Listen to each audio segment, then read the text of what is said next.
Welcome back to the deep dive. Today we are embarking on, well, a truly captivating journey. It's right into the very fabric of our financial future.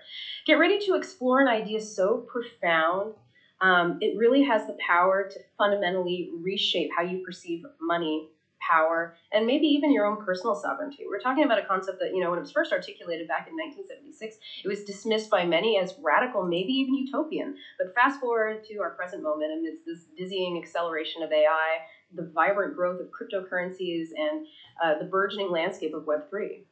Well, this once outlandish idea feels incredibly, almost unnervingly prescient. Our mission on this deep dive is ambitious, yeah, but clear.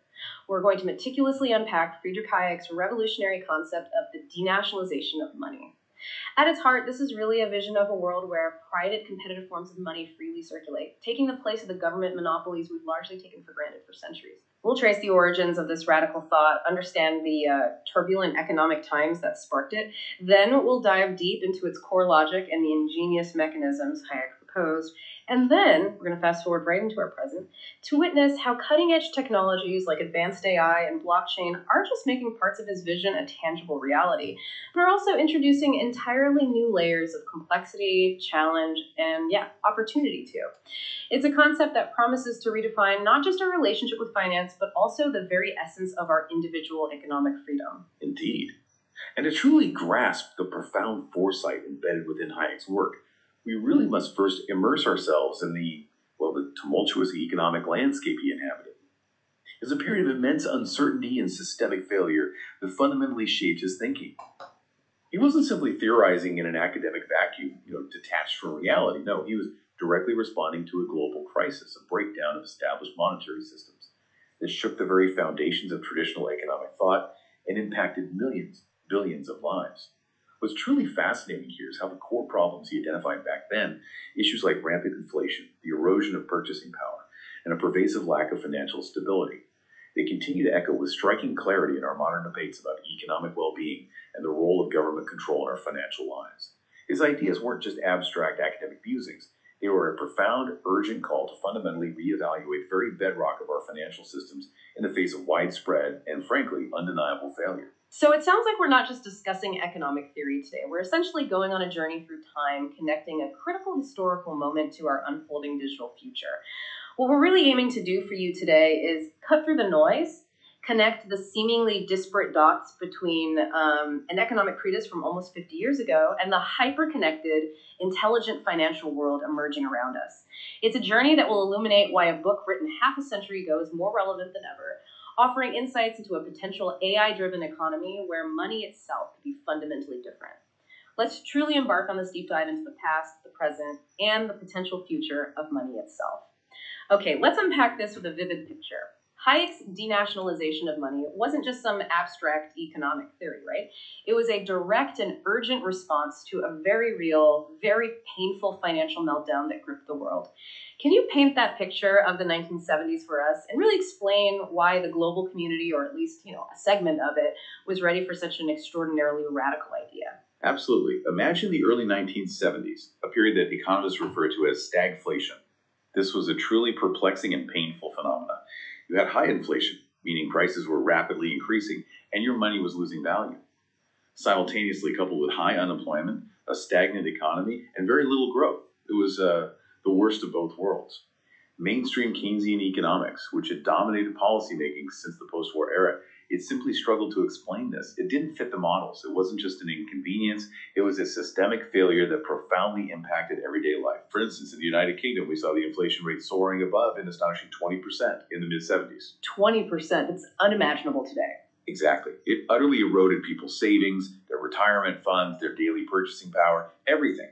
Similarly, the United States experienced double-digit inflation, which was completely unprecedented in its post-war history, leaving economists and policymakers genuinely baffled and, without clear answers.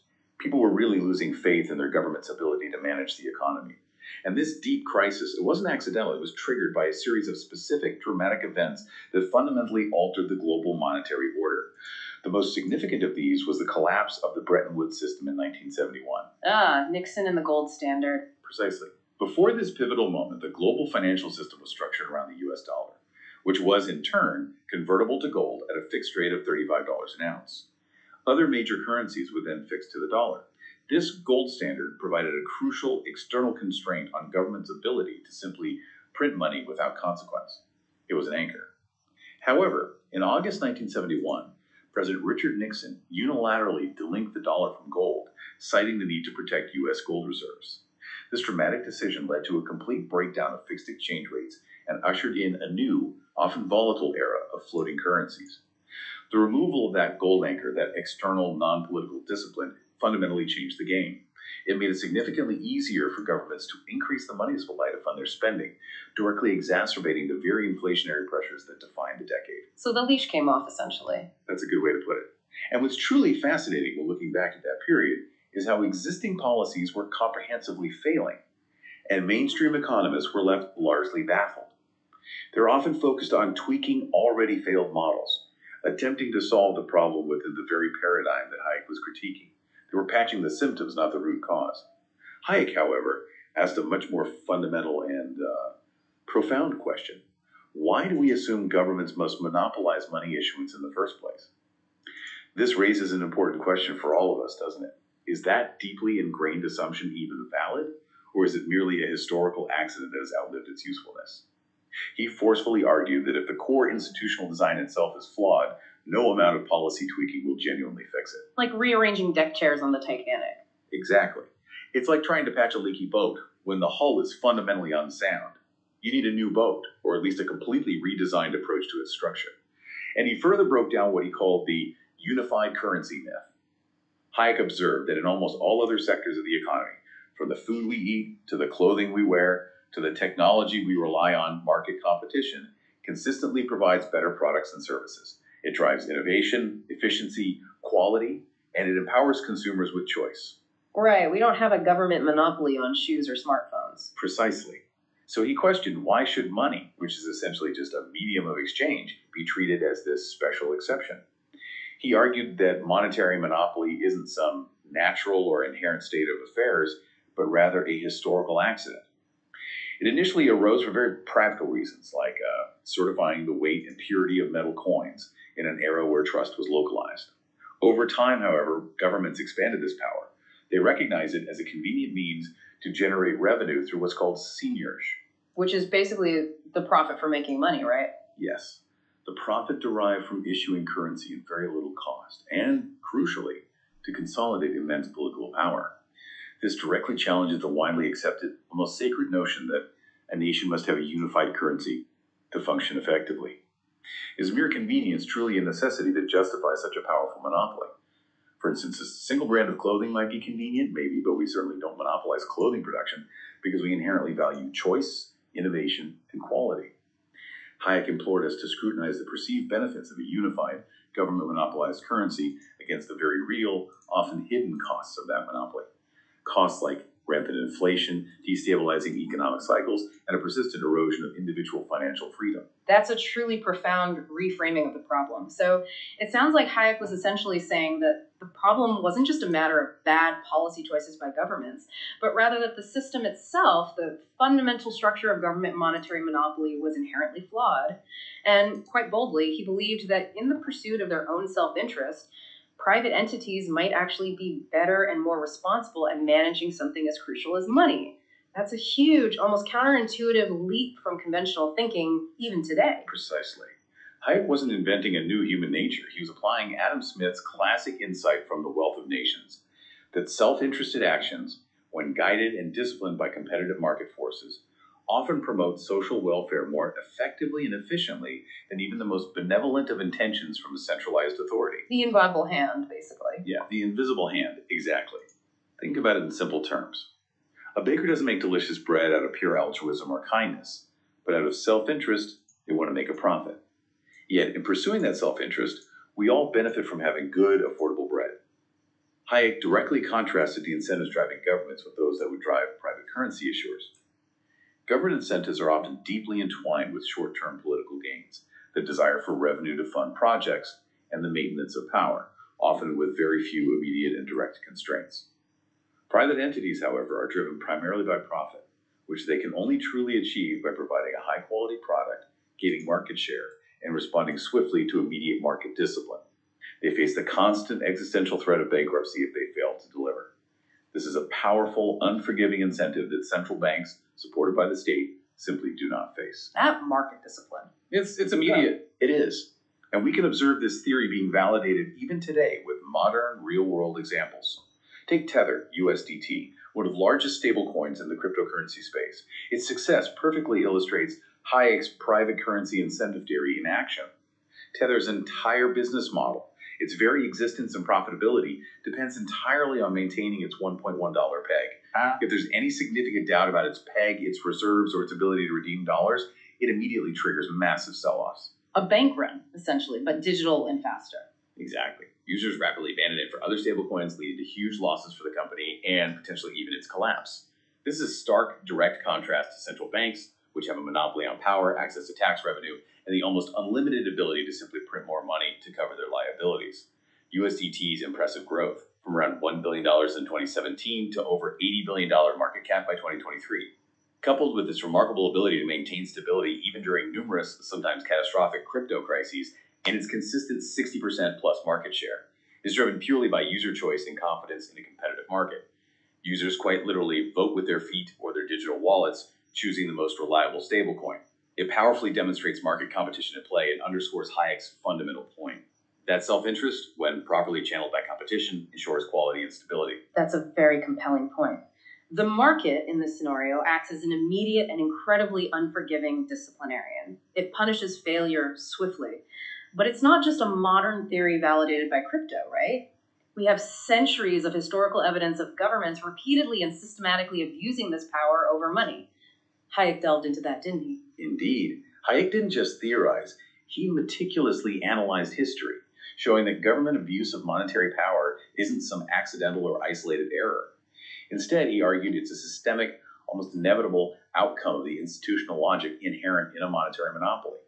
He found this pattern repeating across millennia and across vastly different cultures, suggesting a fundamental structural flaw in the very system itself, rather than just bad choices by individual leaders. So it's baked into the system. Pretty much. The deep-seated reason for this recurring pattern, Hayek explained, is what he termed the irresistible fiscal temptation. Governments, by their very nature, face constant and often enormous spending pressures. Whether it's for wars and national defense, ambitious social welfare programs, or grand infrastructure projects, the need for funds is perpetual. Raising taxes to fund these expenditures is almost universally politically costly and often deeply unpopular, easily sparking public opposition and potentially leading to electoral defeat. Nobody likes higher taxes. Exactly. However, devaluing the currency, or simply printing more money, is an invisible tax. It's not immediately obvious to the public, and its negative economic consequences, inflation, erosion of savings, often appear long after the political decision makers who initiated the printing have left office. In this choice structure, where the political costs of raising taxes are high and the negative consequences of printing money are delayed and diffused, printing money often becomes the rational and politically expedient choice for governments. This highlights a fundamental, built-in flaw in the system where short-term political expediency frequently overrides long-term economic stability and responsible monetary management. And we still see this today, don't we, across different administrations? Absolutely. We've seen this play out in modern verification, even in highly developed economies, through patterns of U.S. fiscal expansion under both Republican and Democratic administrations. Consider, for example, former President Trump's Make America Great Again policies. These involved massive tax cuts, promises of trillion-dollar infrastructure projects, and significantly increased military spending. These were largely funded by expanding the national debt, indirectly relying on the Federal Reserve's easy money policies to keep borrowing costs low. Similarly, the Biden administration's American Rescue Plan and the infrastructure law also involved massive government spending initiatives intended to stimulate the economy.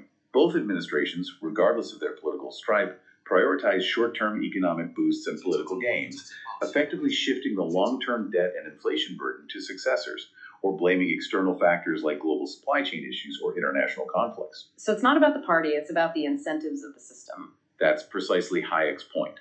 The core problem isn't specific politicians or particular parties. It is the incentive structure of the monopolistic monetary system itself that makes such actions rational and predictable.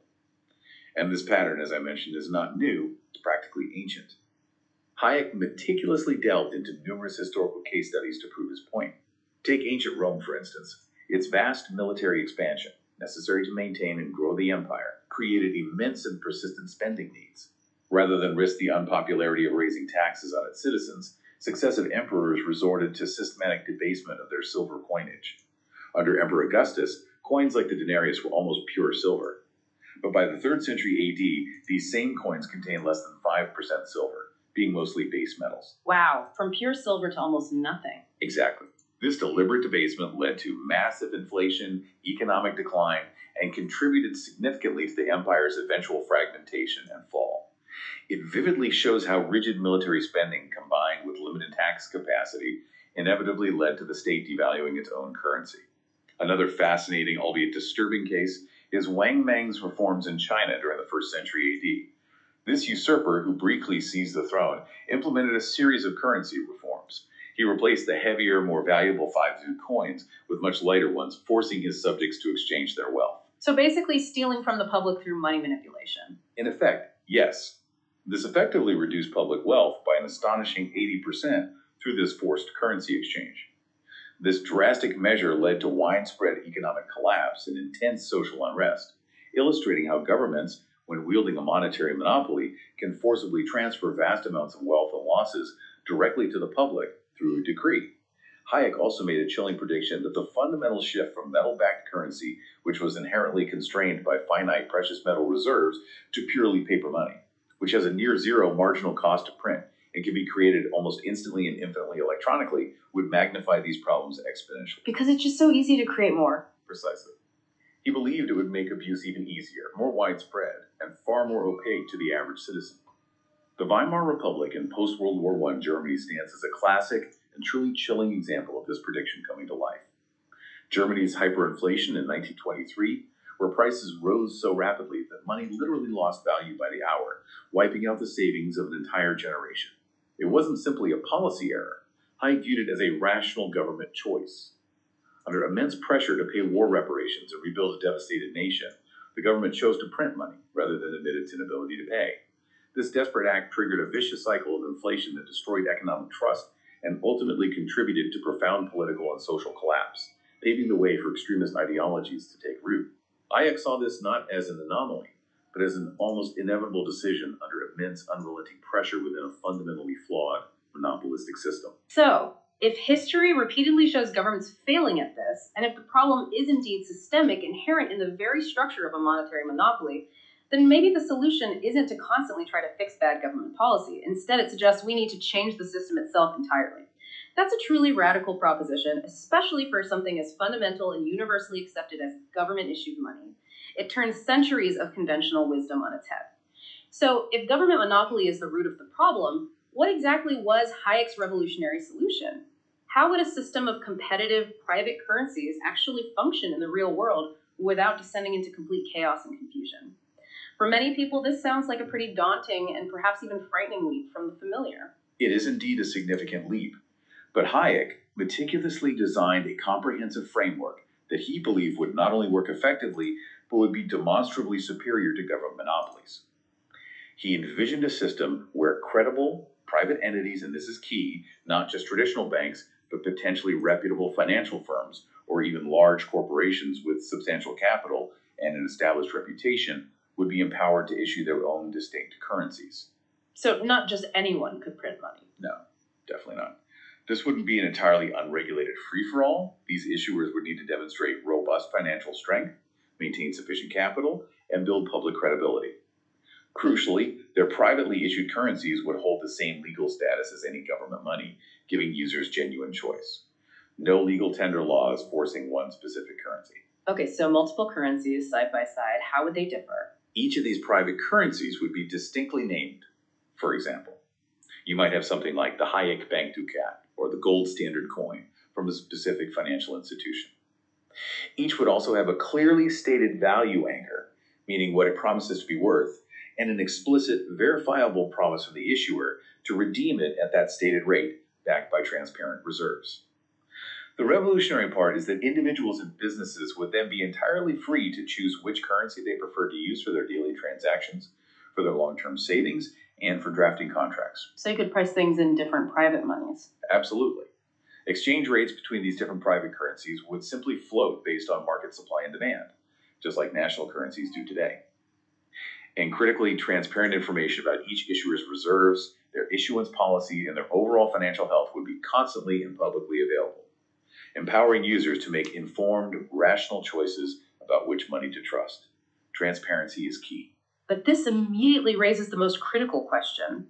What would truly motivate these private issuers to consistently keep their money stable? Wouldn't they be just as tempted, or perhaps even more tempted, to print more currency to make a quick profit, much like governments seem to do? That's the core concern for many skeptics, isn't it? This is precisely where Hayek's genius shines through in his deep understanding of incentives, which he believed to be far more powerful and reliable than any government's stated good intentions or regulatory decrees. Unlike governments, which possess the power of taxation and often operate under political motivations that prioritize short-term gains, private issuers derive their primary income from seigniorage. That profit from issuing money again. Exactly. The difference between the face value of the currency they issue and the minimal cost of producing and managing it. Now, for a private issuer, their revenue, and indeed their very business viability, is directly and inextricably tied to the trust and widespread adoption of their currency. The more users who choose their currency, the greater its network effects, the higher its demand, and thus the higher its value and profitability for the issuer. Their very survival, their entire business model, absolutely depends on consistently maintaining monetary stability and impeccable credibility. Just if they mess up, they lose customers, they lose revenue. Instantly. If their currency, for any reason, begins to devalue or if trust erodes, users would immediately and without hesitation switch to a competing, more stable currency. This rapid loss of customers directly translates to a devastating loss of revenue and ultimately the very real and immediate risk of bankruptcy. There's no government bailout, no printing press to cover losses for a private currency issuer. The free market provides an immediate, unforgiving, and powerful discipline. This creates a far stronger, more direct incentive for unwavering stability and responsible management than any political promise or central bank mandate could ever hope to achieve. That makes profound sense from an incentive perspective. It sounds like a very Darwinian survival of the fittest approach to money. But how would these private entities technically ensure that stable value? Would it just be a return to the gold standard, or did Hayek envision something else entirely? Not necessarily gold, though that would certainly be one viable option in a competitive market. Hayek's most innovative and arguably most forward-looking core proposal was to anchor currency value to a commodity wholesale price index, essentially. A broad, diversified basket of essential raw materials. A basket of goods? Like what? Imagine a meticulously constructed basket containing various crucial goods like wheat, corn, copper, crude oil, natural gas, and perhaps even a small percentage of gold, all weighted according to their economic importance and usage. The private currency would then promise to maintain a stable purchasing power relative to this broad, diversified index. This is conceptually similar to modern consumer price index, CPI, or producer price index, begat metrics, but specifically focused on fundamental production inputs and broader real-world commodity values, providing a tangible anchor. Okay, so why is that better than just gold? This commodity basket approach offered several compelling technical advantages that address the limitations of a single commodity standard. Firstly, combining multiple commodities diversifies risk, making the currency much less susceptible to the high volatility or supply shocks of a single asset like gold. Secondly, the basket represents tangible, fundamental economic value, providing a real-world anchor for the currency rather than being purely based on government credit or decree. Thirdly, wholesale commodity prices are generally publicly verifiable and transparent, increasing public trust and making it difficult for an issuer to manipulate its value without immediate detection. And it's global, right? Commodities are traded everywhere. Exactly. Fourthly, commodity prices are international in nature, making such a currency globally applicable and suitable for cross-border use without being tied to any single nation's economic fate. For example, if Hayek Bank issued a stable ducat that was pegged to this specific commodity basket, and the basket's price index rose by, say, 5% due to general inflationary pressures in the economy, the bank would respond by reducing the ducat supply, perhaps by buying it back from the market or increasing its reserves. Conversely, if the basket price fell, they'd issue more ducats. This dynamic responsive adjustment mechanism ensures the currency's purchasing power remains remarkably stable relative to the real economy, protecting users from inflation and deflation. And technology makes this much easier today, I assume. Oh, absolutely. What's truly remarkable about this particular aspect of Hayek's vision is that this technical mechanism is far more feasible today than it was in 1976. Modern advancements in commodity markets, real-time data feeds, and sophisticated smart contracts on blockchains make this kind of dynamic management not just possible, but highly efficient. Such a system offers significant advantages over, for instance, a simple USD peg. It provides a real value anchor, inherent anti-inflationary properties, global universality without reliance on any single nation-state's policies, and transparent on-chain verifiability. This contrasts sharply with the US dollar, which has lost approximately 85% of its purchasing power since 1971 when it formally delinked from gold, and whose value is purely credit-based, susceptible to the whims, political pressures, and policy decisions of the Federal Reserve. So are we actually seeing things like this in the crypto world now? We are, in some fascinating ways. And here's where we see Hayekian practice actively being implemented in the digital age. MakerDAO's DAI stablecoin stands as a powerful, modern, decentralized embodiment of many of its core principles. Instead of a single asset peg, DAI utilizes multi-asset collateralization, holding not just a single cryptocurrency, but a diversified portfolio of digital assets, including ETH, REP, Bitcoin, WBTC, and USDC. Its stability is entirely market-driven, maintained through a sophisticated system of arbitrage opportunities and automated mechanisms, not by central decree from a bank. So algorithms and market forces keep it stable. Precisely. It's managed through transparent, decentralized autonomous organization, DAO governance, where all major parameter changes are proposed and voted on by token holders, ensuring community oversight. And crucially, it directly competes with other major stablecoins like USDT and USDC in the open market. DAI employs automated stability fees, liquidation mechanisms, and reserve buffers, all programmatically managed by smart contracts. It has demonstrated remarkable resilience, maintaining its peg through major crypto crises, including the Black Thursday crash of March 2020 and the collapse of the Terra ecosystem, growing to a market cap of $5 to $6 billion. Its transparency, with all collateral and transactions verifiable on-chain, far exceeds that of traditional opaque banks. So it's more Hayekian than Tether, in a way. Less centralized control. You could argue that. DAI offers users freedom from any single central bank's policy, diversified reserves, and programmatic management, significantly reducing the human intervention and political capture that Hayek so vociferously warned about. And beyond stablecoins, other areas of decentralized finance, such as decentralized perpetual contract exchanges, DEXs like GMX and DYDX, offer a perfect, vibrant example of Hayekian competition in action. In these ecosystems, we observe incredibly fierce product innovation, with new trading models, features, and user interfaces constantly emerging and rapidly iterated upon. There's intense fee reduction as protocols compete vigorously for users, pushing trading fees from 0.1% on traditional exchanges down to 0.02% or even lower. Competition driving down costs, just like in other markets. Exactly. User experience improvements are rapid and continuous, and capital efficiency optimization allowing traders to maximize their capital's utility is a constant race. What's absolutely crucial here is the immediate and relentless market discipline. Funds instantly flow to better protocols, offering superior features or lower costs. On-chain data allows for transparent, real-time comparison of performance and reserves, meaning users can directly verify claims. There are virtually no entry barriers for new innovators with good ideas, and the token prices of these protocols directly reflect how competitive, effective, and trustworthy they are perceived to be by the market. This is market competition at its purest and most dynamic, driving innovation and efficiency in a way Hayek could only have dreamed of back in the 1970s. That's truly fascinating. So these market forces, driven by self-interest and transparency, would essentially act as relentless watchdogs, swiftly punishing failure and generously rewarding innovation. But what about the old adage, often called Gresham's Law, that says bad money drives out good? Wouldn't that be a serious problem in a system with so many competing currencies? It's a common fear. This is a crucial point that is often misunderstood, and Hayek clarified it brilliantly in his work. He argued that Gresham's Law, the idea that bad money drives out good, only applies under a very specific condition. When a government forces different currencies to have the same legal value or a fixed exchange rate, despite their intrinsic differences in quality or value. So it's the forcing that's the key. Exactly. For instance, if a government legally mandates that a coin made of pure gold and a coin made of debased silver must both be accepted as equally valued for transactions, even if the gold coin is intrinsically worth far more metal.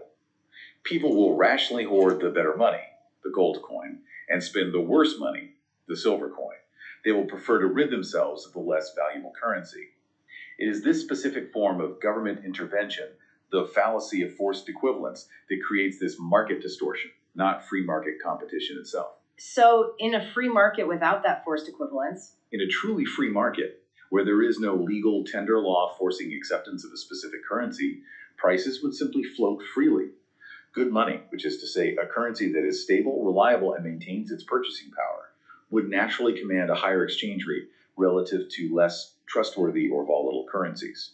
People would, quite naturally and rationally, prefer to hold and use stable, reliable currencies for their savings and transactions. The less stable, poorly managed, or less credible currencies would quickly lose value and adoption and eventually fade away. Hayek argued that the true Gresham's law in a free market is actually the inverse. Good money drives out bad, meaning better, more stable, and more transparent currencies will be preferred by the public and will eventually dominate the market. So quality wins out in the end. He believed so.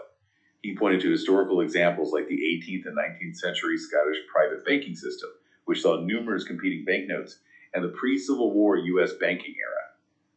In these periods, reputable banknotes that maintained their value were indeed preferred by the public and circulated more widely than notes from less trustworthy or less stable institutions. The market, acting freely, chose the good over the bad. So if we systematically strip away the government monopoly, we could actually see the emergence of a more stable, more innovative, and ultimately a more efficient monetary system. It would be driven by the very incentives that seem to lead governments astray. This truly is a fundamental paradigm shift in how we conceive of money itself. Exactly. Hayek identified several profound systemic advantages that he believed would naturally arise from such a competitive system, leading to a far more robust and adaptable economy. Firstly, there's a significant advantage in information processing. Unlike a single central authority, which operates with limited and often lagging information, a system with multiple currency issuers, each keenly responding to market signals, user preferences, and economic changes, can collectively process an infinitely greater amount of dispersed information. Like crowdsourcing monetary policy, almost. In a way, yes. Market signals, like subtle changes in currency's value or shifts in adoption rates, transmit critical supply and demand information incredibly rapidly throughout the system, allowing for much quicker and more accurate economic adjustments. Secondly, a competitive system provides vastly superior risk dispersion. In a system with numerous competing currencies and issuers, no single institution's failure can bring down the entire monetary system, unlike the too big to fail dilemma of modern central banks. Right, if one private currency fails, people just switch to another. Precisely. Users have diverse choices, allowing them to select currencies that cater to different risk appetites and preferences, essentially providing a natural insurance mechanism against the failure of any one issuer. If one private currency falters or is mismanaged, there are always numerous other, more reliable options to switch to, preventing systemic collapse. And thirdly, there's an incredibly powerful self-correction mechanism inherent in this model. Problematic currencies, those that are unstable, poorly managed, or untrustworthy, are quickly identified and eliminated by the market as users abandon them in favor of superior alternatives. To remain competitive and profitable, issuers are under constant pressure to continuously improve their services, enhance their currency stability, and innovate their underlying technology. So there's constant pressure to innovate and improve. Absolutely. Successful innovations in currency design, management, or transparency are quickly adopted and replicated by others, creating a continuous feedback loop for improvement and evolution that a monopoly, by its very nature, simply cannot replicate or generate. Furthermore, Hayek argued that many of the painful economic cycles we experience, those recurring booms and busts that destabilize economies and livelihoods, are not inherent failures of the market itself. He blamed the monopoly for those too. Largely, yes. Instead, he believed they are largely a direct consequence of government monetary monopolies artificially manipulating interest rates. By lowering interest rates below their natural market level, central banks distort investment signals, leading to malinvestment and the misallocation of resources, which inevitably result in unsustainable booms followed by busts. Competitive money, truly reflecting the natural supply and demand for capital, would lead to more stable and sustainable economic growth by avoiding these artificial, politically driven cycles. He often pointed to the relative economic stability observed during periods of the classical gold standard in the 19th century, versus the increased volatility and more frequent crises observed after central banks became prevalent and began actively managing monetary policy in the 20th century. Okay, here's where it gets really interesting, almost mind-bending. When Hayek meticulously penned his book in 1976, concepts like artificial intelligence and blockchain technology were literally the stuff of science fiction novels, barely even theoretical. But now, they're not just here. They're transforming our world at an exponential pace. How do these cutting-edge technologies take Hayek's ideas, which were once pure theory, to an entirely new level of possibility, essentially making them real and introducing new dimensions you couldn't have even imagined? This isn't just about private money anymore, is it? It feels like it's about intelligent money. This convergence of Hayek's vision with modern AI, crypto, and Web3 is nothing short of revolutionary. It's truly fascinating. What's really striking here is how these technologies don't merely enable aspects of Hayek's vision, they supercharge it, propelling us far beyond simple denationalization of currency to the exciting and sometimes daunting concept of an intelligent agent economy. It's about automating and dynamically optimizing the very issuance, management, and even the fundamental rules of money in ways Hayek couldn't have possibly foreseen. So AI managing money automatically? Potentially, yes. Right. Let's first consider the idea of AI-driven dynamic currency. Hayek's traditional private currencies, as we discussed, were relatively static, often backed by commodities or a basket of goods managed by human bankers. Now imagine adaptive money, where sophisticated AI algorithms continuously optimize the underlying supporting assets and even the issuance policy based on real-time global data. For example, picture an AI system integrating granular satellite data from specialized firms like Orbital Insight, which can track global supply chains, monitor crop yields, or measure industrial activity from space, with blockchain oracles such as Chainlink, which securely feed real-world data directly into smart contracts. Wow, that's incredible detail. What would the AI do with that data? It allows the AI to dynamically rebalance currency reserves, adjust interest rates, or modify issuance in real time to adapt to sudden climate events, major geopolitical shifts, or unexpected supply chain disruptions, ensuring an unprecedented level of hyperstability. This goes far beyond earlier attempts at algorithmic stablecoins, like the ill-fated Terra, for its collapse, by incorporating predictive AI to potentially reduce volatility to near zero. But who controls the AI? That seems like a big question. That's the critical trust issue, absolutely. Who programs the AI and whose values are embedded in its algorithms? While this achieves Hayek's competitive ideal at machine speed and with incredible precision, these questions remain.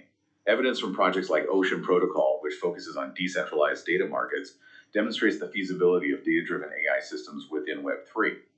Yet concerns remain about training data bias, potentially perpetuating existing inequalities, echoing the very criticisms leveled against centralized fiat systems. Okay, so beyond AI managing existing currencies, could AI become an issuer? That's the next step. Hayek, of course, couldn't have envisioned artificial intelligence in the way we understand it today.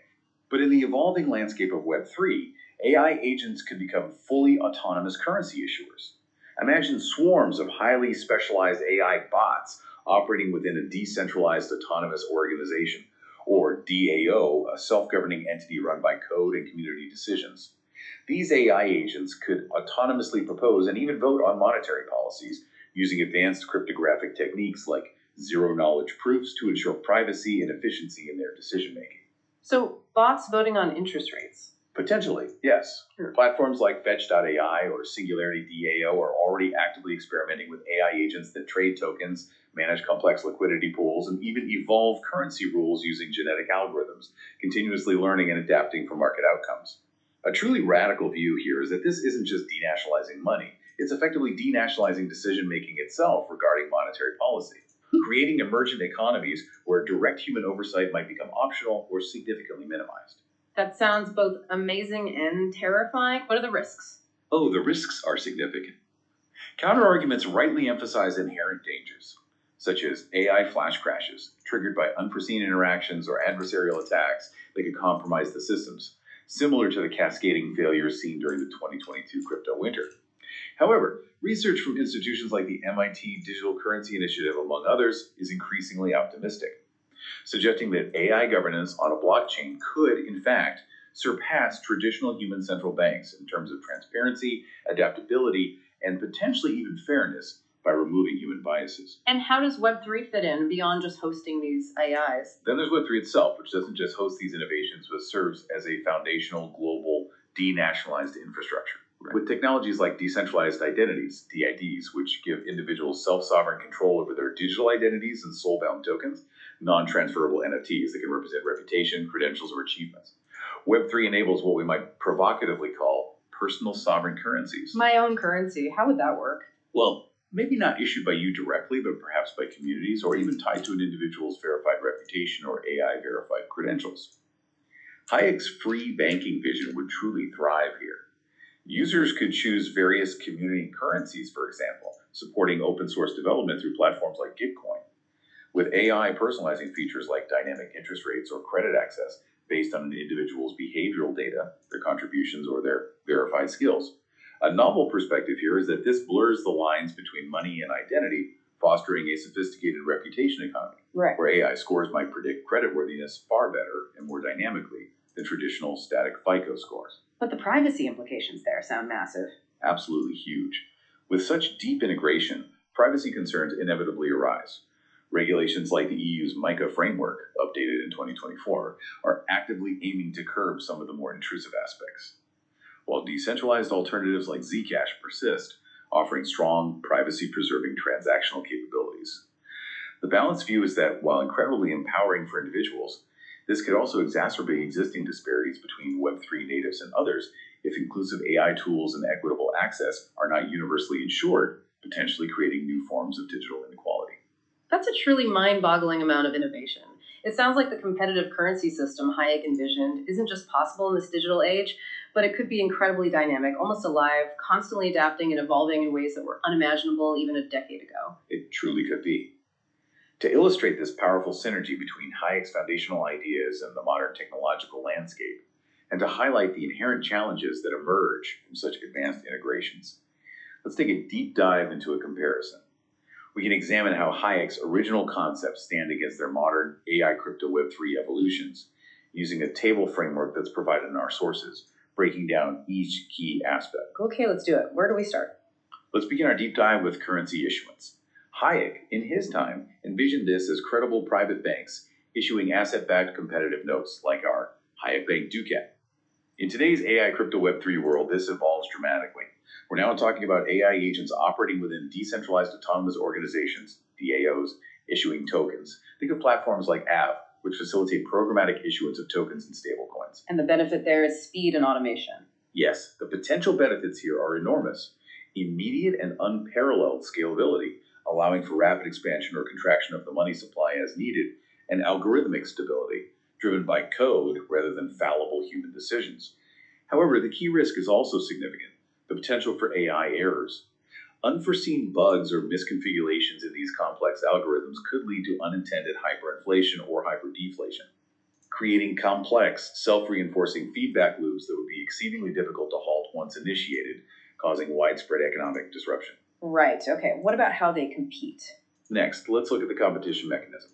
Hayek imagined market adoption being driven purely by the stability, reliability, and overall quality of a private currency, with users choosing the best option. In our current era, this evolves into highly sophisticated AI-optimized oracles and prediction markets, exemplified by platforms like Augur. These systems would gather and process vast amounts of data to provide real-time feedback on currency performance and market sentiment. So faster, more data-driven competition. Potentially, yes. The benefit is the potential for real-time, highly efficient feedback loops that facilitate a superior design for these currencies, allowing for constant data-driven improvement and adaptation. But the critical risk is manipulation. This could occur through Sybil attacks, where a single entity controls numerous fake identities to influence votes or market data, or even through AI collusion, where autonomous but potentially biased agents could interact and work together to distort markets or pricing, creating artificial advantages. Okay, and regulation. Hayek wanted none, but what about now? Moving on to regulation, Hayek famously advocated for a radical approach. Abolish legal tender laws entirely and allow the market to decide which currencies are accepted and valued. In the AI crypto Web3 context, this often translates into self-regulation, enacted via Web3 governance mechanisms such as quadratic voting within DAOs, where voting power is weighted to prevent concentration of power. So code is law, essentially. That's the ideal sometimes. The potential benefit is a drastic reduction in state interference, fostering truly global access to financial services and innovation unbound by national borders.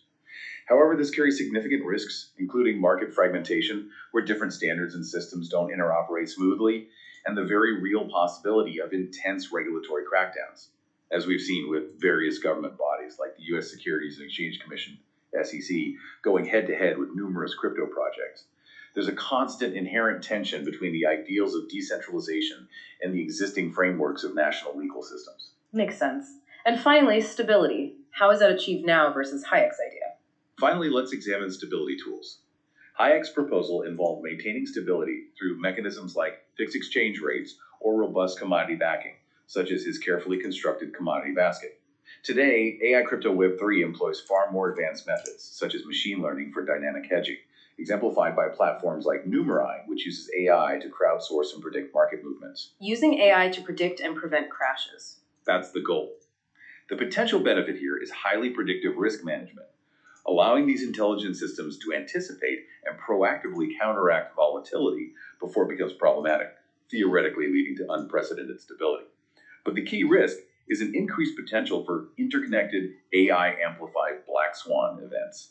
This means that complex, intelligent systems interacting in unforeseen ways could lead to cascading failures that are difficult to predict, understand, or stop. It highlights the inherent complexity and potential fragility of managing highly interconnected, intelligent monetary systems. Okay, so that comparison really drives it home. Yes, this comprehensive table clearly highlights how AI and Web3 not only amplify Hayek's vision, making previously theoretical concepts technically feasible and even hyper-efficient, but simultaneously introduce entirely new layers of complexity and risk that demand constant vigilance as the system rapidly evolves. We're not just digitizing money, we're giving it an entirely new, intelligent, and potentially autonomous dimension, with both incredible promise and profound challenges. So we've explored this incredibly optimistic and dynamic vision where AI, crypto, and Web3 could truly bring Hayek's ideas of a free market for money to life. It sounds like a revolutionary step forward. But is this brave new world entirely positive? What are the shadows lurking in this picture? What are the significant challenges and trenchant criticisms that emerge when these powerful ideals collide with the messy realities of human behavior and technological implementation? That is indeed a truly critical question, and one we must address head on. The meteoric rise of blockchain technology and decentralized finance, or DeFi, over the last decade has been widely hailed by many as the great cryptocurrency experiment. It was seen as a real-world, large-scale test of Hayek's theories on an unprecedented scale. Initially, it offered immense hope and excitement, promising decentralization with some money, unparalleled transparency with immutable transaction records, and genuine global competition without the need for any central authority. From a purely technical standpoint, it genuinely seemed like the perfect solution to Hayek's dream of a truly denationalized monetary system. But it didn't quite work out that perfectly, did it? No, unfortunately not. This lofty ideal, unfortunately, often devolved into a chaotic, highly speculative, and indeed dangerous landscape, what many experienced participants have accurately dubbed the Wild West of finance. Hayek's fundamental assumptions about rational choice and the disciplining power of the market were brutally tested in this environment, and in many significant cases they were found wanting. For instance, Hayek assumed users would rationally choose the most stable and reliable currencies based on sound economic principles. In reality, countless users were lured by promises of impossibly high, unsustainable returns, such as the infamous Terra Lunae project's offer of a 20% annual yield for simply staking their stablecoin. That 20% yield always sounded too good to be true. It was. These users, driven by greed and the intense fear of missing out, or FOMO, completely ignored the fundamental and existential risks associated with such models. The tragic result was the catastrophic loss of tens of billions of dollars for ordinary people, vividly illustrating that pure human emotions, like greed and FOMO, often overrode rational analysis and sound economic judgment. And what about the bad money drives out good idea? Did good money win? Well, Hayek believed that competitive markets would quickly weed out bad money and fraudulent schemes. Instead, the inherent anonymity and the often lax regulatory vacuums prevalent in the early DeFi space made rug pulls, where project developers abruptly abandon a project and steal all investor funds shockingly rampant. Statistics show that billions of dollars were lost to such scams in 2022 alone. Billions lost just to scams. Yes. Fraudsters, operating behind pseudonyms, often vanished with their illicit gains long before any reputation mechanisms could even begin to kick in or any legal recourse could be pursued. And while genuine competition did occur, It often manifested as an arms race of fraud, with scams rapidly evolving from simple Ponzi schemes to highly complex, algorithmically packaged revolutionary narratives, backed by increasingly sophisticated and persuasive marketing campaigns designed to obscure their true nature. Reputation, which was a core constraint and trust-building mechanism in Hayek's vision for private banking, was easily evaded by anonymous DeFi developers, a stark and dangerous contrast to traditional banks built on decades or even centuries of painstakingly earned trust. So what are the bigger lessons from these DeFi failures? These significant failures in the grand DeFi experiment offer several deeper, sobering lessons about the limitations of pure, unregulated competition, particularly in the realm of money. Firstly, most currencies in the DeFi space, despite their digital nature, failed to perform basic monetary functions effectively. They were not reliable stores of value, with a staggering 99% of tokens losing over 80% of their value in a single year, highlighting extreme volatility. Not exactly stable. Not at all. Nor were they truly effective mediums of exchange for everyday transactions, with most still requiring conversion to fiat currencies. Instead, they became primarily speculative tools designed for hype and rapid price appreciation rather than genuine utility, with virtually all projects still being priced and measured against the stability of the US dollar. Secondly, the experiment powerfully exposed the enduring reality of human irrationality. Hayek's model of the rational economic actor was severely challenged by the pervasive greed, short-termism, and FOMO that repeatedly overrode rational risk assessment among participants. People chasing quick profits, basically. Essentially, yes. People bought into projects with fundamentally unsustainable models simply because they observed others making quick, often illusory profits. Thirdly, there's a vast and dangerous information asymmetry. The technical complexity of blockchain technology and smart contracts created huge information gaps for the average user. Most couldn't read or understand the underlying code, forcing them to rely heavily on marketing materials, celebrity endorsements, or social media influencers. Even supposedly audited projects often harbor hidden flaws or fundamental weaknesses in their economic models. And critically, regulatory supervision and robust oversight consistently lagged far behind the rapid pace of technological iteration and new project launches. And the lack of rules, the lack of structure. Exactly. Finally, the DeFi experiment starkly highlighted the missing institutional foundation. Even Hayek himself acknowledged that free markets, to function effectively and fairly, require a robust framework of rules and protections. DeFi, in its early anarchic form, lacked effective entry barriers, rendering it vulnerable to bad actors. It lacked robust mechanisms against market manipulation and, perhaps most crucially, any real recourse for victims of fraud or project collapse. The systemic risks, dramatically illustrated by the implosion of the Terra ecosystem, show how one major failure could cascade, creating contagion and causing significant societal and economic costs that were borne by the entire ecosystem, often impacting vulnerable individuals far beyond the direct participants. So where does that leave us? DeFi didn't quite live up to the pure Hayekian ideal. So, in conclusion regarding DeFi, it didn't entirely disprove Hayek's fundamental critique of government monetary monopoly, which remains powerful and relevant. However, it vividly demonstrated that his perfectly free and unregulated competition model also possesses fatal flaws when confronted with human nature and the complexities of real-world implementation. Money, at its core, needs more than just technology. It needs trust, strong network effects, and robust institutional safeguards that pure, unrestrained technology alone cannot provide. The future, therefore, isn't a simple binary choice between government monopoly and anarchic competition. Instead, it requires a careful, nuanced balance, necessitating structured competition operating within a framework of clear rules, mandated transparency, and robust accountability mechanisms. That's a sobering but essential analysis of the crypto Wild West. It raises an important question. If decentralized private money, for all its promise, has these fundamental issues, what about the government's increasingly prominent answer to digital money central bank digital currencies, or CBDCs? Are they truly a better alternative, offering stability and efficiency, or do they simply consolidate power in a new, potentially far more pervasive and dangerous form than anything Hayek could have imagined? This is indeed where the risks become truly chilling, because CBDCs embody a dangerous dual nature, combining genuine, undeniable technological advancement with a profound, almost unprecedented potential for state control. On the one hand, we absolutely must acknowledge the legitimate technical progress they offer. CBDCs promise significant efficiency gains in payment systems, particularly in instant settlement. Faster payments are good, right? They can be. For example, pilot programs of China's digital currency electronic payment, DCEP, have demonstrated interbank transfers completing in mere seconds, dramatically outperforming legacy systems like SWIFT, which can take days. They also promise reduced operational costs, eliminating the need for printing, transporting, and physically securing vast amounts of cash. The Federal Reserve alone spends an estimated $1.2 billion annually on cash management, and they offer the potential for greater financial inclusion, providing digital payment services to the millions of unbanked individuals globally, as seen with the Bahamas sand dollar reaching remote island communities. Okay, so there are benefits, but what's the catch? What would Hayek say?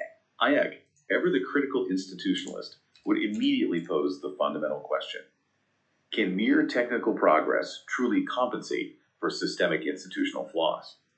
Especially when that progress grants such immense and concentrated power to a single monopolistic entity like a central bank. The deeper analysis, however, reveals a profound and insidious risk of monopoly reinforcement, extending far beyond simple economic control.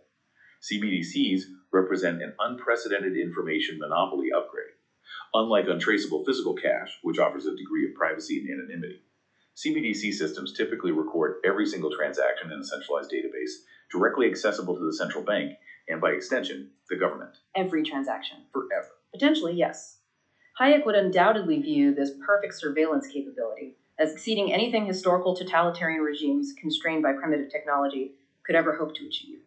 Imagine a complete, permanent, and granular ledger of every purchase, every payment, every financial interaction you make, directly accessible to state authorities for life. That's deeply unsettling. It is. Furthermore, this technology provides governments with precise new monetary policy tools that are both powerful and deeply intrusive.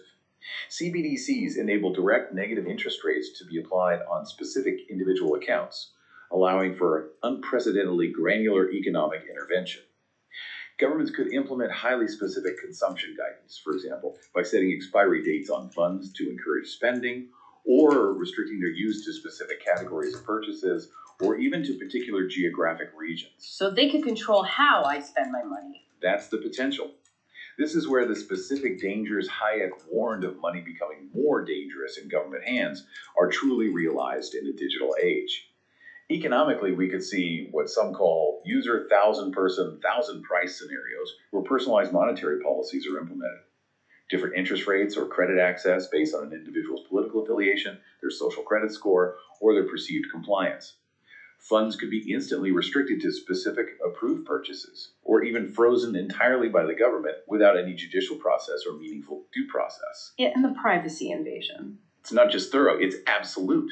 Every purchase of a book, every visit to a medical clinic, every political donation to a non-favored cause, all leave a permanent, traceable digital record. Advanced AI algorithms can then analyze these vast consumption patterns to predict behavior, discern political leanings, or identify social connections, potentially leading to social credit ratings that impact an individual's life in profoundly punitive ways based on unsuitable purchases or donations. And financial exclusion, couldn't they just turn off someone's money? That's the frightening possibility. Furthermore, CBDCs enable financial exclusion on an unprecedented and absolute scale. If a CBDC becomes the sole or predominant legal tender, governments gain a terrifying off switch for an individual's entire financial life, shutting down their ability to pay for goods, services, or even food instantly. This institutionalizes exclusion with no physical cash or alternative payment options available as a fallback. And critically, CBDCs risk severely weakening democratic checks and balances. Algorithm-driven policies operating within a technical black box that is opaque even to experts are incredibly hard to scrutinize or hold accountable. So decisions get made by algorithms without public debate. Potentially. These policies can be micro-adjusted in real time, instantly affecting millions of citizens without any public debate or parliamentary oversight. Governments would gain an unparalleled monopoly on economic data, allowing for selective reporting, manipulation of public perception, and an unprecedented level of information control. To draw a stark historical analogy, if the Weimar government, facing its economic collapse in 1923, had possessed CBDC technology, they could have precisely confiscated wealth from enemies of the state, instantly cut off funding for political opposition, and monitored and suppressed dissent before it could even materialize. Hayek's fundamental judgment was that CBDCs elevate government control to an unprecedented level, combining economic and political control into a new, insidious form of digital authoritarianism that far surpasses anything historical regimes could achieve. And we see hints of this already. We can already see real-world verification of this chilling potential in China's social credit system, which overtly links payment behavior through platforms like Alipay Sesame Credit to an individual's credit scores, their access to loans, and even their freedom to travel. Consumption monitoring is not a theoretical future. It is a present reality, and behavior is actively guided by credit rewards and penalties, directly validating Hayek's greatest concerns about CBDC's potential for pervasive social and political control. So it seems like both extremes completely unregulated private crypto for all its innovative potential and hyper-regulated government digital currency for all its promised efficiency present truly significant and distinct challenges. This paints a complex picture for the future of money. What does this mean for the broader global monetary system? Is there a kind of competition already happening between national currencies, and how does that fit into Hayek's framework, if at all? Indeed, the global stage does exhibit a form of quasi-competition among national currencies, but it's crucial to distinguish this from Hayek's ideal of free market currency competition. This is largely a contest between nation-states vying for influence, economic power, and geopolitical leverage, rather than a truly decentralized interplay of market forces. For instance, the enduring dominance of the US dollar, often referred to as dollar hegemony, wasn't purely market-driven in its origins. It was institutionally cemented over decades through strategic global agreements. Like Bretton Woods and the petrodollar system. Exactly. The Bretton Woods system, established from 1944 to 1971, saw the dollar pegged to gold, with other major global currencies in turn fixed to the dollar. Hayek would have correctly viewed this as a politically determined monopoly on an international scale, creating a global fiat hierarchy. After 1973, following the collapse of Bretton Woods, the petrodollar system emerged, where major oil-producing nations, notably OPEC, agreed to demand dollar payments for their oil exports, and, crucially, recycled those vast dollar profits back into U.S. treasuries. This arrangement effectively forced global reliance on the dollar for energy trade, further solidifying its preeminent status as the world's reserve currency and medium of exchange for international commodities. But that dominance is being challenged now, right? By China, for example. Yeah. Now, we are witnessing increasingly significant challenges to this dollar hegemony, most notably through the persistent efforts toward RMB internationalization by China. The Chinese yuan is indeed making slow but steady progress, with a rising share in global trade settlement, reaching about 4.5% by 2023, in global reserve currency holdings, around 2.7%, and in SWIFT international payments, approximately 3.2%. China is actively promoting bilateral currency swaps with various nations, establishing offshore clearing banks for the yuan, and aggressively experimenting with digital yuan cross-border tests to facilitate its global usage. So does this put pressure on the US dollar in a Hayekian sense? From a Hayekian lens, yes, it does introduce some genuine competitive pressure on the US Federal Reserve and the US Treasury. Their policy decisions regarding interest rates and fiscal spending now have to consider the potential reactions of other central banks and the risk of capital outflow if their policies become too inflationary or less attractive. However, it's vital to recognize that this competition is highly politicized, with the U.S. frequently weaponizing SWIFT sanctions and its financial system for geopolitical influence. It also has extremely high entry barriers, requiring immense economic scale, a robust financial system, and often significant military backing or geopolitical sway. Furthermore, strong network effects where a currency's utility grows with its adoption create path dependence and high conversion costs for switching away from the dollar, fundamentally hindering true market-driven currency displacement in the Hayekian sense. And what about the euro? That was supposed to be a big competitor. Then there's the ambitious euro experiment.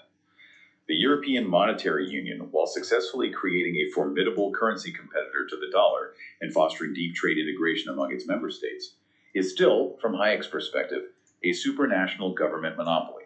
It's a pooled monopoly, rather than a truly free market for money.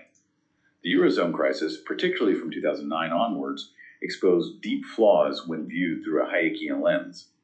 Issues like the lack of independent exchange rate adjustment mechanisms for struggling economies like Greece or Italy meant they couldn't devalue their currency to regain competitiveness. There was also the issue of soft fiscal discipline, where member states could incur large debts without immediate market punishment. And critically, the inability of a unified monetary policy, controlled by the European Central Bank, to effectively address the diverse structural differences in economic needs among its heterogeneous member states became glaringly apparent. So just a bigger monopoly, essentially. Hayek would have seen it that way, yes. Not as eliminating the problem of political money, but merely shifting the monopoly to a higher, more complex, and potentially even more unwieldy level, still highly susceptible to political compromise, moral hazard, and inherent inefficiency. In conclusion, while international currency competition is undoubtedly better than purely domestic monopoly, it remains fundamentally different from the true market competition that Hayek envisioned. As long as currency issuance and management primarily rests with governments and their central banks, political interference, geopolitical maneuvering, and inherent economic inefficiencies will persist.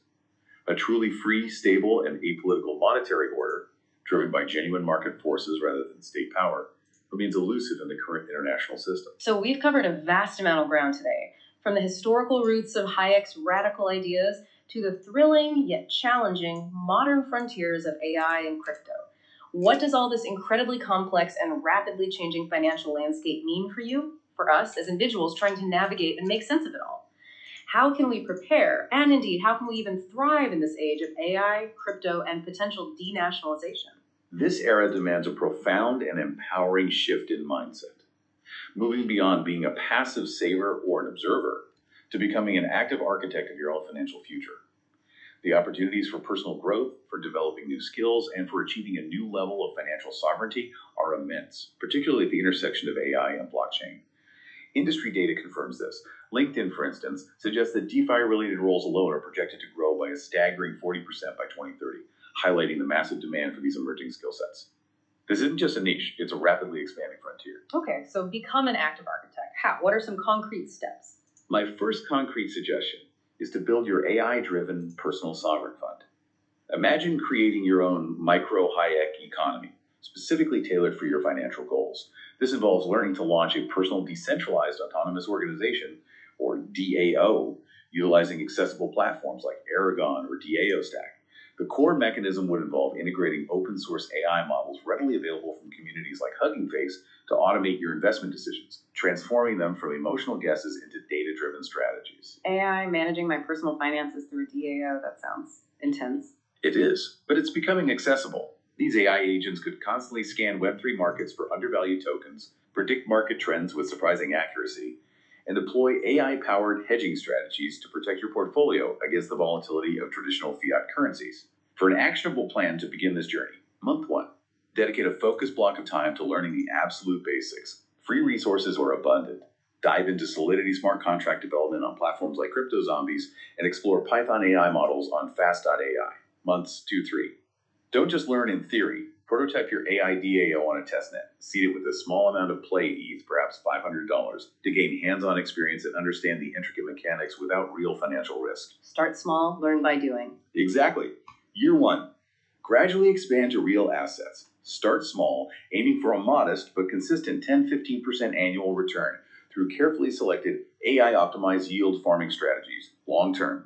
Consider evolving this personal experiment into a lucrative side business, offering AI DAO consulting services to others who want to replicate your success. This path not only fosters deep financial independence, but aligns directly with Hayek's principles of voluntary adoption, market-driven innovation, and the power of individual initiative. Okay, that's one path. What else? You mentioned something even more futuristic. My second recommendation, venturing into a truly novel twist, is to pioneer neurocrypto interfaces for intuitive finance. Neurocrypto, brain interfaces, and money. Exactly. Imagine a future where brain-computer interfaces, BCIs, like those being developed by Neuralink, begin to merge seamlessly with Web3 technologies.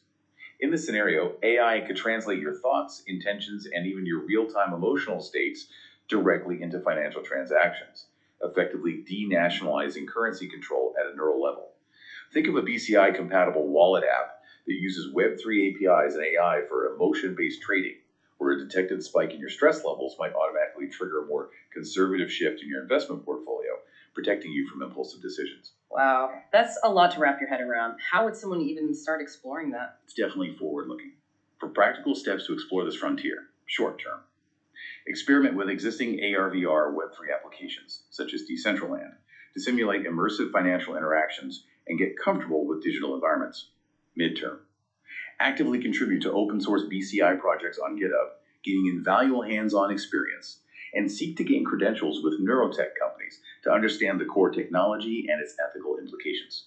Future, by 2030. Position yourself as a cognitive finance expert, monetizing your unique intellectual property IP, your insights, algorithms, or even data sets, as tokenized assets on decentralized platforms like IPFS. The bold result: you would experience a profound sense of stable personal currency, significantly reducing emotional trading errors and achieving an unprecedented level of financial mindfulness and control governed by your own brain, not a central bank. Okay, maybe something a bit less. Neural, what's the third path? My third suggestion is more community-focused: ally and decentralized learning networks. The strategy here is to actively join or even create Web3 education DAOs, specifically focused on the AI crypto fusion, much like the Bankless Academy. Furthermore, leverage the power of AI tutors, such as an advanced cognito running securely on a blockchain, to hyper-personalize your learning path and deepen your understanding of these complex, rapidly evolving fields. So learn together, build together. Precisely. Here's a bold, community-driven plan. Quarterly, take the initiative to host virtual Hayek hackathons on Discord, bringing together like-minded individuals to build innovative projects. Reward winners with custom, community-issued tokens, fostering collaboration and innovation. Annually, publish your refined AI denationalized investment portfolio strategy as a comprehensive white paper, tokenizing it as an NFT to generate passive income from your expertise and intellectual contribution. 10-year goal: envision and actively work towards transitioning to a truly nomadic lifestyle, funding your travels and living expenses entirely through your AI-managed crypto earnings. This embodies the complete personal sovereignty and location independence that aligns with the ultimate spirit of denationalized finance. Okay, so active building, neurofinance, or community learning and building, those are some paths, but they sound risky too. Oh, absolutely. These paths, while incredibly empowering and future-oriented, do naturally carry inherent risks, such as market volatility, technological complexity, and a constant need for vigilance against scams or unforeseen issues. However, they embody the Hayekian spirit of bold experimentation, of letting the market, in these cases, your intelligently designed AI systems, refine the best approaches through continuous feedback and adaptation. Always utilize transparent on-chain analytics tools like Dune Analytics to track your progress, monitor your investments, and learn from every step of your journey. Wow. We have truly taken an incredible expansive journey today, haven't we? From the economic turmoil of the 1970s that first stirred Hayek's radical thoughts, through his intricate and ingenious blueprint for competitive private currencies, all the way to our modern landscape where AI, crypto, and Web3 are both bringing his vision to life in astonishing ways and simultaneously presenting entirely new, unforeseen challenges and ethical dilemmas. It's clear that the idea of denationalized money, once considered an impossible or even absurd concept, is now not just a theoretical discussion, but a very real, albeit incredibly complex and rapidly unfolding conversation.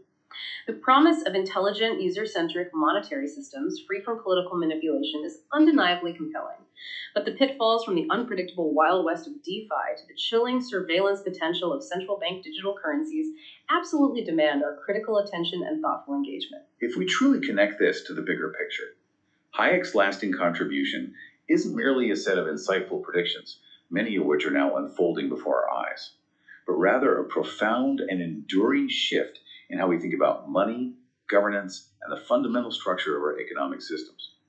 His core principle, that incentives fundamentally influence human and institutional behavior, and that self-interest, when constructively channeled and disciplined by competitive markets, can be a far more reliable and effective driver of quality, stability, and innovation than even the most benevolent of centralized intentions. It's an eternal truth that transcends specific technologies. It forces us to question deeply held, often unexamined, assumptions about the necessity and desirability of centralized control over something as foundational as money. So it's about questioning the fundamentals. Precisely. This brings us to a crucial and provocative question for you, the listener, to ponder long after this deep dive concludes. In a world where rapidly advancing technology makes unprecedented levels of control, efficiency, and surveillance possible, what is the right and sustainable balance between the pursuit of economic efficiency and the safeguarding of individual freedom and privacy? The journey we've observed today, from the early calls for software's core code must be open, to the increasingly widespread belief that decentralized currency will uphold individual dignity and economic sovereignty, demonstrates that societal acceptance of truly radical ideas can and does evolve, sometimes with astonishing speed. So consider this. If the market's perceived inability to manage money perfectly has been historically and almost reflexively blamed on inherent market failure, is it truly possible that the real and more profound failure lies not within the market's capacity for innovation and competition, but in the underlying institutional design, the very structure of monopolistic, state-controlled money that stifles those market forces? And what happens when truly revolutionary changes unfold? when a generation, already deeply accustomed to the principles of open source collaboration, decentralized networks, and individual choice in their digital lives, fully embraces the notion that money too should fundamentally be a matter of personal choice and open competition, rather than an unquestioned state monopoly. The revolution in the nature of money indeed is far from over.